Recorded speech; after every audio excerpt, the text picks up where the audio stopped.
Welcome back to Unrated Podcast here. You have Elijah alongside Grant. We're getting to another episode. First of all, I want to say if you're watching this, please subscribe. We're at 69 subscribers, trying to get to 100. It's been a slow grind here, but, I appreciate you guys watching this. So, we're going to dive into the Pistons. We just pulled off Troy Weaver, new name need to be Finesse God. We just keep finding ways to make things work. I guess we're taking bad contracts off of them to, free up cap space. Yeah. But in all, I feel pretty good about where we're still headed. Lots of unorthodox moves, I would say, but we're using that cap space to our advantage. So, what do you kind of think about the two new players we got coming over from the Knicks? Yeah, so I'm excited, man. I think, both these guys, obviously we know a lot about Northern as well. Went to Kentucky, was supposed to be the number one pick coming out of school. He had some injuries issues, and I still feel like he's had a very solid career to this point, just regardless of everything that he's kind of had to endure on the injury side of things. I'm not never be mad at a little depth. Alec Burks, that's some guy so he's always just been like an interesting player to me because he was a lottery pick, but I think he's kind of turned into a journeyman. So I feel like when you get drafted into the league, you're a younger guy, obviously can't really control where you go. You might kind of get stuck on the outside looking in certain rotations and stuff like that. So you kind of get thrown in as an add-on piece, when they got major trades kind of happening throughout the league. But yet, regardless, since he's been in New York, he's been starting a little bit. I think he averaged 12, 13 a game off the bench last year. Being off the bench majority of the time last year. I remember watching him in some games in 2021 when when they was having a good little run and made the playoffs. He was kind of like their closer. I remember him just making some big shots. Great ISO score. I could definitely see him being the sixth, seventh man. Also saw an article, Troy Weaver, I guess, he played for OKC for a little bit, and Weaver just thought really highly of him. Yeah, and felt that he'd be a good veteran presence, and that's something we really preached about on this podcast. Was the last couple of weeks is just what they need as far as free agency is a veteran guy to kind of come in there, solidify some things. So now you're looking at that roster. You got Kelly Olynyk. I think he's still supposed to be there. You also got also have Alec Burks and Nerlens Noel. So you really got you got a guard Or Joseph, yeah. You got a wing, or you got a big some big men, 4 to 5 that can kind of groom one per every section of players. Yeah. So we'll kind of see what happens with players like Corey Joseph. See if they can maybe pick up some other veteran leadership. And really just start to put this roster together to get ready for the season. Yeah, no. So I agree with you on New Orleans as well. A very interesting player. I think when he's healthy, he's had very good runs. Been a solid starter in the NBA. Defensive minded. So hopefully we get him on a more of a healthy run, and he can contribute. Either way, that's an expiring contract. Alec Burks is expiring contract as well, and I think those are the things we obviously want. We want to be able to be very flexible again next summer. Right. So the first thing that stands out to me regarding Burks is just how good of a 3-point shooter he is. That's something that we've been stressing for months, throughout even back to the season. Just how you're going to really build this roster out is having depth at the from people that can shoot three. Yep. I really think obviously Cade is very formidable. Bay is very formidable. We still got to see what Ivy can do from the 3-point line. Not the hottest in college, and then you throw in Burks, who last year I just looked had 152 threes made in the year. That's really that benchmark of 150 is like the first tier where they say you can really start to shoot when you hit that. That's roughly 2 a game. So if you're hitting 2 threes a game in an 82 game season, you're coming to play every night. So I'm really excited about that, and kind of be a mentor in the backcourt, like you said. We're very young. We looked at the roster last podcast. Up and down the roster, we're 1998 and after born, so it's pretty crazy. Soon, and probably at this point, I can't imagine any players being drafted not born in 2000. That's a side note. So it's interesting to watch Troy Weaver cook it all up. I do like where we're headed. I kind of thought we were going to try to make a big splash, but it looked like Bridges might have used us to try to level up and get that back. Can't be mad at that. That's obviously a move these C players go to. Yeah. And, but I do think that shows the state of where we are, where that was a believable option. Yep. And and that's shows something for us. So we go out there with this great young core and let them go out there and run it and see what they can do. I'm still very excited, regardless if we don't bring in a max guy. Yeah, Yeah, yeah. No, it's in like it's free agency don't start until what I think Thursday at midnight. yep. So these guys. I mean, they're here. Everything I've been reading is all signs are pointing towards them staying here, but you never know. I mean, this could be one of the moves where it's like, all right, we're gonna take these expiring contracts. As soon as it hit midnight, we're gonna call DeAndre Ayton back up. We're gonna ship off Alec Burks. We're gonna ship off Nerlens as well. Maybe ship off, one or two other, young guns that are kind of on the outside looking into that core right now, in order to get Ayton and maybe a player or two from the Suns, just to kind of bolster up the roster more. So I think time will tell with that. For me, man, I just can't get over like how the Knicks is willing to Typical like day. let some of this stuff happen, or I mean, we understand what's going on, and it's just so ironic that I've been pounding the table for Jalen Brunson. I thought that'd be like a good piece, maybe look at for like a year or two, or at least like test the waters and see what he's wanting to get paid. I think he's made it very clear that he's 20 plus million, getting close to that 25 number. I personally, I'm not clearing.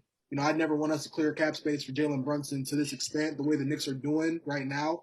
I just don't think that makes sense. No respect, no disrespect to him. I think his game is great. I just feel like, you know, that's not the direction we're headed. We're not. I don't want to, max out a player or get him close to a max 6'2" guard in his fourth, fifth year. We're all about Cade and Sadiq and Jalen and Jaden going forward. And those are the guys that we need to, be making sure the books are tight for 4 or 5 years down the road when it's their turn to get them max deals. So, yeah, hard to be a Knicks fan right now. Just watching your team just literally, give up probably one of the best big men in the draft, some pretty key pieces to the playoff run they had.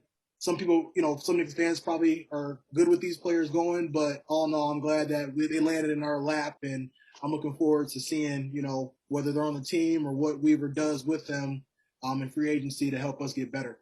Yeah, and I think a major benefit to those players in particular are the expiring contracts. Like you said, that's something that's having that is a hot commodity. Yep. So you can use that as an incentivize. Obviously, you know this, but use that as an incentive to to get other deals because that's going to be off your books next year. You'll be very flexible, even if we don't move them. They're off Mm-hmm. our books next summer, and then we can say, okay, we're picking up whoever, we're not picking up them, and go from there. So I think it puts us back in the driver's seat where we want to be. Yep. We're going to be fighting for a play-in position. I think we have to come out swinging this year. We obviously want to make noise. I don't think we're in tank mode to any degree. I think we go out full force and try to get to 40 wins. I think that should be the goal, somewhere in that ballpark, 35, 40 wins, and do whatever it takes to get that done. And then if you happen to miss, I think you're right back in the lottery, and then you're shoring up, and you see the path forward at least, Yeah. which is one of the first times that it's clear for the Pistons. And if you get hot, you mess around and get 40-ish wins, and you get in, I think that's obviously a dub. And then you're still very in the driver's seat as far as you have expiring contracts, and now you have a young playoff team. Yep. Yeah. It's Yeah. I'm win-win. ready. I think it's showing that we're making strides in the right direction as far as just understanding like where we're at with things, just seeing what's going on. For me, I still a little bit of just like eagerness because like sometimes GMs I feel like they just kind of get greedy and start to just reach for like players or like things we just really don't need. But I am getting very. I mean, I'm damn near there putting my 100% trust in Troy Weaver. Just after just seeing how he kind of flipped Jeremy Grant for Jalen Duren essentially. Um, that's something that I didn't really see coming. I don't think any of us saw coming. We was ready to take him to the take him around back and deal with him just after seeing how he got rid of Jeremy Grant. But yeah, I mean, shout out to the Knicks, man. They're giving us all the opportunity to Yeah. No, I move mean, in our I'm sitting here just thinking about it, mulling over in my head. I mean, they lost Kimball Walker, Yep. Jalen Durham, Alec Burks, Norman's DeWell. Um, I think that's the only four they've lost. But I mean, that's four solid role players, really. That's Yeah. And and you it's look at it from that, and I mean, like you said, and you're giving up all of that. Um, really for like a commodity that's proven that he's a great three. And you pointed this out last podcast, and I've actually brought it up to a couple different people, and you were 100% right that if Tim Hardaway Jr. never went down, I mean, we're not having any of these conversations about Jalen Brunson. Yeah, He was an afterthought before that happened, and I think the Mavericks. There's probably a reason why nobody's talking about them throwing the money at him because they look at the bench and say we have a guy that's arguably better and already locked in for reasonable money. So I think there's the Knicks are falling in love with him. I think the Knicks are in panic mode as well. I think nothing's working out. We did our NBA playoff things back in the November October of last year, oh yeah, and prediction. it was a big fuss that I messed around and left the Knicks off on by mistake, really. But I mean, looking back, that that might have been some writing on the wall there. So it was Yeah, it's one of those things where everybody thought they were another playoff bound team. They went on an incredible run the year before, but I also think the Knicks are one of those teams where when they're just beloved. Even when they're okay, they're hyped up. So yeah, I think uh, that's something you have to live with. But I think we're getting exactly what we want out of the situation, and that's more flexibility. We're using that 50 million cap space as like the asset. We're not letting it sit there and just not having nobody on the books. We're using it to acquire things. Not that those 2 second round picks are all that. I mean, they're not probably won't turn out to be much, yeah, but I think we're shaped. We have a game plan now, which is clear. We might not know it, but I think we clearly are heading in one direction. Um, yeah. So I think either way, yeah, I agree with you. I believe in Troy Weaver 100%. It's just yeah, one of those. I'm ready. I'm actually ready for it. I'm ready to see some summer league. I'm ready to see some basketball and see yeah, what young boys can do. yeah, absolutely. And I just think too, man. I mean, this even because when I look at those second round picks, I mean, I think in the NBA sometimes second round picks just like, all right, whatever, thank you. You know what I'm saying? Like when you make bigger trades and stuff.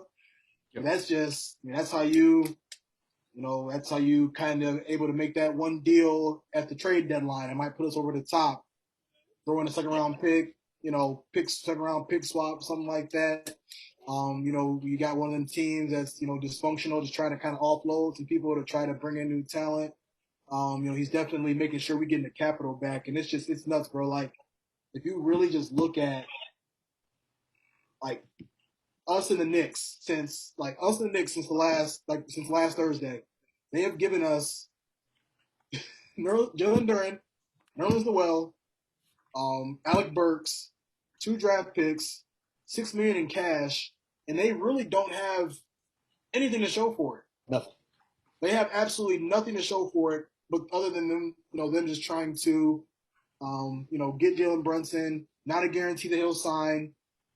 Dallas is swooping. You already hit it on top of the head with them. There's no income tax, right? Yep.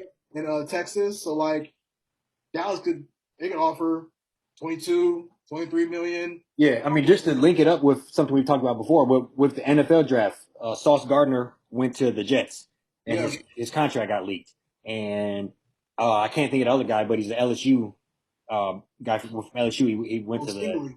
Stingley. Yep, that's where everybody's saying Sauce Gardner could have went, be the first back off the corner DB off the thing. But anyway, to get to the point here, he lost like $16 million in taxes due Yeah, to being uh, in fucking blinking on a state in New York instead of yeah, Texas. So we look at it from that point of view. It is, I mean, and quite frankly, I wouldn't be 100% shocked if he resigned necessarily because it is a cheaper rate and they're a better team. yep. I mean, that you can't get more dysfunctional than the Knicks. And I love that, we're using it to our advantage. Uh, yeah, I Like we're really just do. calling them like I mean at this point it's And really even real just quick side note, they could be ass in about 3 years, and that second round pick could be like the 34th pick or something. You know, it could be yeah, it could be not that bad when I'm really thinking about how bad they could get.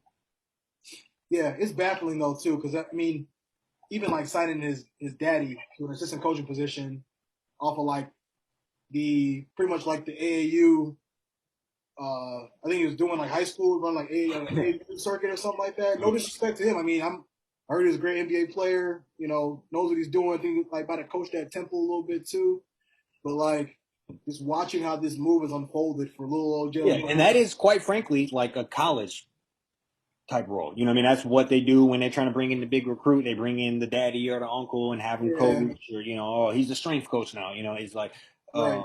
what was he doing before? He worked at Chrysler. It's like, so I think that's kind of what they're doing, and and it shows amateur hour. I think this whole thing is amateur hour, how they're treating it, and it's Yeah, it kind of it shows. I is. just love that we're taking it to our advantage. I'm trying to And look. Is he from there? I'm just checking to see, like, is he from New York or something? He's from New Jersey. So I guess it's okay. Because for me, like, I didn't know that, so I'm just like, where's this coming from? You know what I'm saying? Like, why are they just like Brunson, Brunson, Brunson, Brunson? Like, he went to Villanova, yep, which is out east. yep, I think they think just bringing them home more or less. But I think I don't know. It's a big gamble for them. I mean, they've given up 40 odd points a game to bring in a guy that scores 14. You just when yeah, you look at it from like that point of view. yeah. Walker, Rim protection. I Alec mean, Burks, yeah, yeah. I mean, they're kind of shedding a lot, and then giving up arguably the biggest X factor type center in the draft, and a guy that could be a freak of nature in a couple of years. So yeah, I know it really is crazy to watch them kind of self destruct. But I'm here for it and I love it. yeah, yeah. It's working out in our favor. I mean, I think now I'm just really I'm content now too. Free agency, that's gonna be wild. We already seeing a lot of people, some stuff already leaking as far as where people gonna go. DeJounte Murray just got traded to the Hawks, which is nuts. So it's just now I'm just like, okay, like Yeah.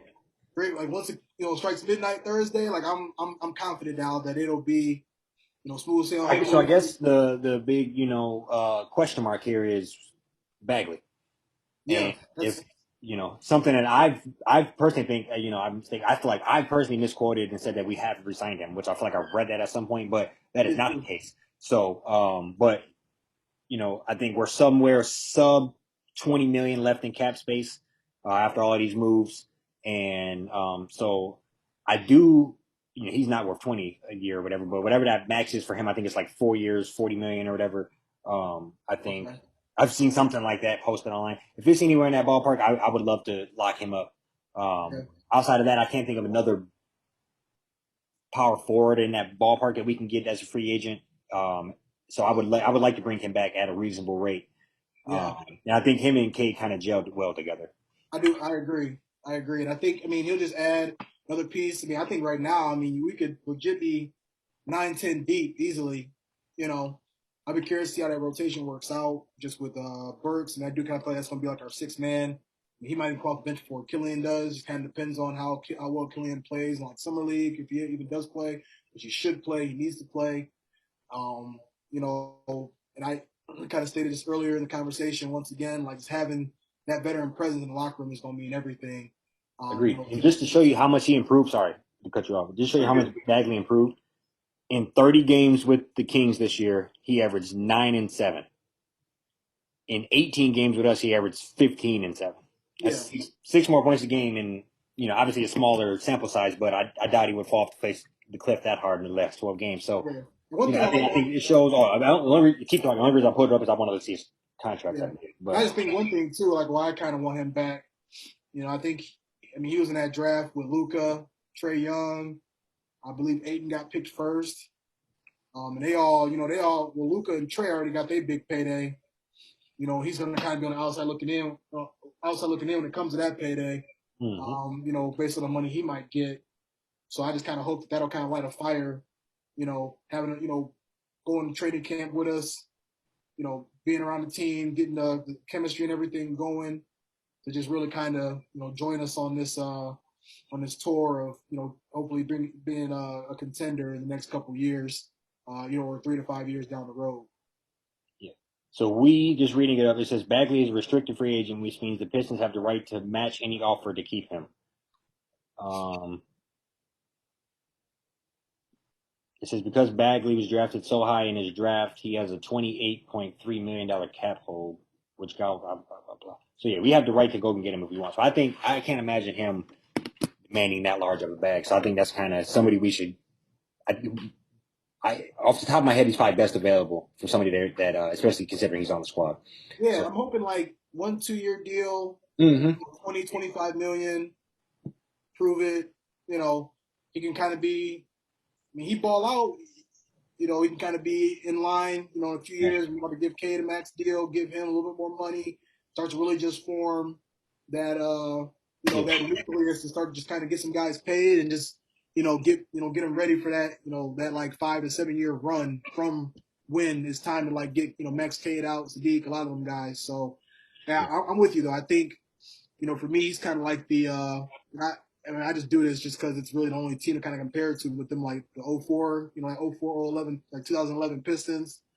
He kind of reminds me like the Rasheed Wallace. Just everybody else was kind of like there trying to kind of get things rolling, and then kind of brought him in mid-season. He showed out. Obviously, they was able to make a run and end up going to the finals, win it all. But I'm just looking at like a different sense. I mean, I feel like he might be like that piece, to kind of get us over the. He could be that piece, kind of help us get over that hump of playing for a playing spot or sneaking into that 8 seed or that 7 seed a couple years from now. Yeah, I mean, just look at the team as a whole. That's really the only thing I can kind of only like missing piece from last year that I think we just really need to address. And then, yeah, I'm looking forward to seeing if we're able to snag a shooter or two here or there, in the coming days as free agency kicks off tomorrow. Yeah. No, I mean it's going to be hot. For NBA, I think the Lakers probably cooking up something. Nets seem like they kind of want to try something. I mean, I think so. I think lots of the. I'm only saying that to say a lot of the bigger names are being quiet, Yeah, and so that makes me think they might have some stuff in the works behind the scenes here. yep, So I think it's going to be John Wall's being dealt at the trade that at when they saw time to go. So I think lots of things like that are going to happen, and so. When we have as many young assets and this much cap space, all we got to do is kind of keep our ear to the ground. And there's no yeah, telling, and Troy Weaver seems to be able to way to, I don't want to say weasel, but weasel his way into some good deals. yeah. And yeah, so no, I think this is going to be very exciting. Yeah, Uh, I guess just to ask you a question to kind of start to put a button on things here. I mean, if you were one of them, maybe not like a max player free agent, but kind of like middle of the road, just looking for maybe like a fresh start or just testing the waters. I mean, with Detroit, would that be somewhere that would stick out to you, just based on how active you've seen the front office be and just the talent on that roster? Would that be somebody that you'd be willing to have a conversation with? Like, what are yeah. your thoughts? No, I mean, I think obviously I'm biased, but Yeah. I do think we're showing that we have a good coach.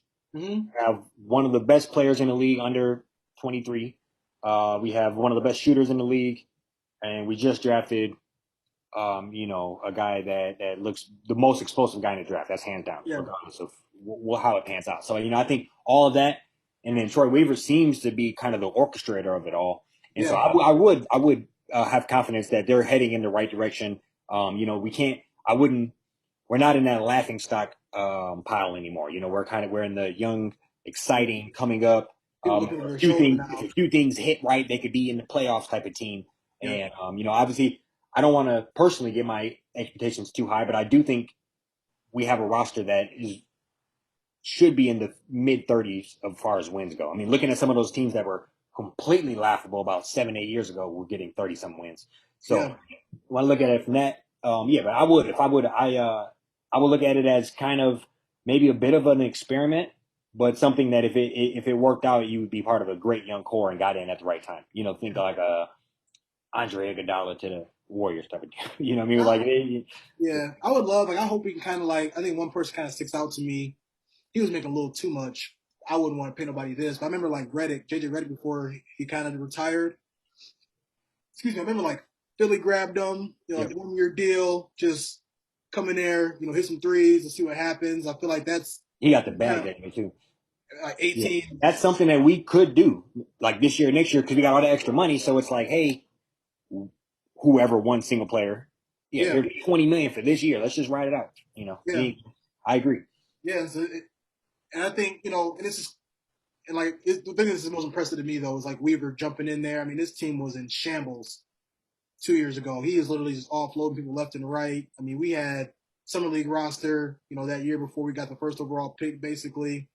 Um, you know, really just was able to turn things very quickly. And yeah, I mean, I'm with you. Like, obviously, we're a little more biased, but 2 years ago, it would have been like no, but like now, I mean, I just hope that some of the players sitting back are we're on ESPN a lot more now. A lot of those outlets as far as just being talked about more. So I just hope that some guys got there, they're listening and they're interested. We can snag a player or two to help us make a little progress this year. Yeah, I think we got to give credit where credit's due, and say that we got to give credit where credit's due, and just how fast he turned it around. And I'm trying to find this one thing in particular. Um,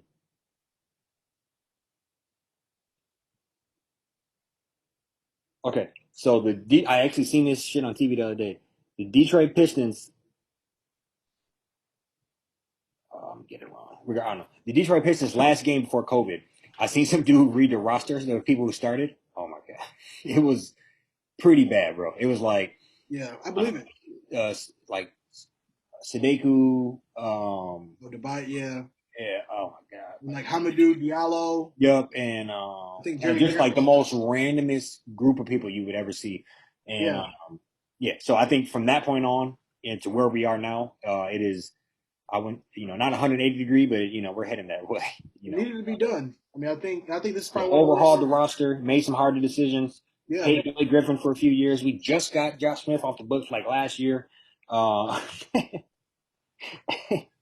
he been at home for 10 years. chilling. So yeah, Yeah, no, yeah, no, we're in the head. A fantastic season. rebuild done the right way. Yep. I think this was textbook. Yeah, yeah. You don't run and try to get Blake Griffin and get finessed out of some picks, and that's not how you try to do a rebuild to say your job, Jeff and Wendy. And and but where's Steve? Steve. Yeah, Um, yeah. I mean, I I got it think right here. I got it right here. And then we can go. Last game of the year. The starters were Corey Joseph, Killian Hayes, Diallo, Sideku, and Jalil Okafor. yeah. I mean, that's you know. Thanks for coming out, guys. We appreciate you bridging the gap. Yes, sir. You got anything else for the people? That's all, man. I think we'll tune in. Coming following week after the holiday, summer league starts on the 7th, so we'll try to sneak one in and chat about that a little bit. I'm excited about that roster too, so that's something we'll dig into more in the next episode. Yes, sir. We'll be back at you. Yep.